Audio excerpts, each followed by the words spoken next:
அனைவருக்கும் வணக்கம். டெல்லி முதல்வர் கேஜ்ரிவாலுக்கு உச்ச நீதிமன்றம் ஜாமீன் வழங்கியுள்ளது. ஆனால் கேஜ்ரிவால் அவர்கள் முதல்வராக சுதந்திரமாக செயல்பட முடியுமா?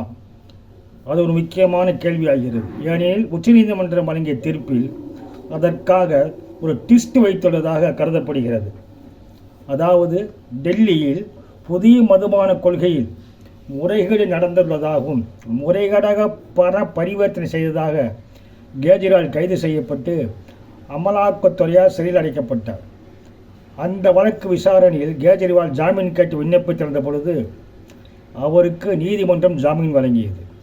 அப்பொழுது அந்த சமயத்தில் சிபிஐ கேஜ்ரிவாலை கைது செய்ததால் கேஜ்ரிவால் சிறையிலிருந்து வெளியே வர முடியாத சூழ்நிலை ஏற்பட்டது. மீண்டும் உச்சநீதிமன்றத்தில் தனக்கு ஜாமீன் வழங்க வேண்டும் என்றும் தான் கைது செய்யப்பட்டதே தவறு என்று கேஜ்ரிவால் வழக்கு தாக்கல் செய்திருந்தார். இந்த வழக்கு விசாரணை முழுவதுமாக முடிந்து தீர்ப்பு இன்று வழங்கப்பட்டது. இந்த வழங்கப்பட்ட தீர்ப்பில் சிபிஐ படி அவர் கைது செய்ய சரியா இல்லையா என்பதை குறித்து உச்சநீதிமன்றம் தனது கருத்தை தெரிவிக்கையில், கிரிமினல் ப்ரொசீஜர் கோட், அதாவது குற்றவியல் நடைமுறை சட்டப்படி பிரிவு 40A(3) படி கேஜ்ரிவால் கைது செய்யப்பட்டது சரியானதே, விதிமுறைகள் மீறல் எதுவும் இல்லை என்று தெரிவித்துள்ளது. ஆனால் கேஜ்ரிவால் மீது சிபிஐ ஆனது சென்ற மார்ச் 2023 ஆண்டு விசாரணை நடத்தியது.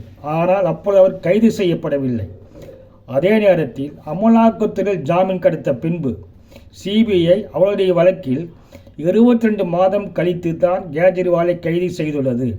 அதாவது கேஜ்ரிவால் சிறையிலே இருக்க வேண்டும் என்று கேஜ்ரி பேரட்டாக அவர் இருக்க வேண்டும் என்றுதான் கைது செய்வது என்று உச்சநீதிமன்றம் கருதுவதால் தனி மனித சுதந்திரத்தின் அடிப்படையில் அவருக்கு ஜாமீன் வழங்கியது.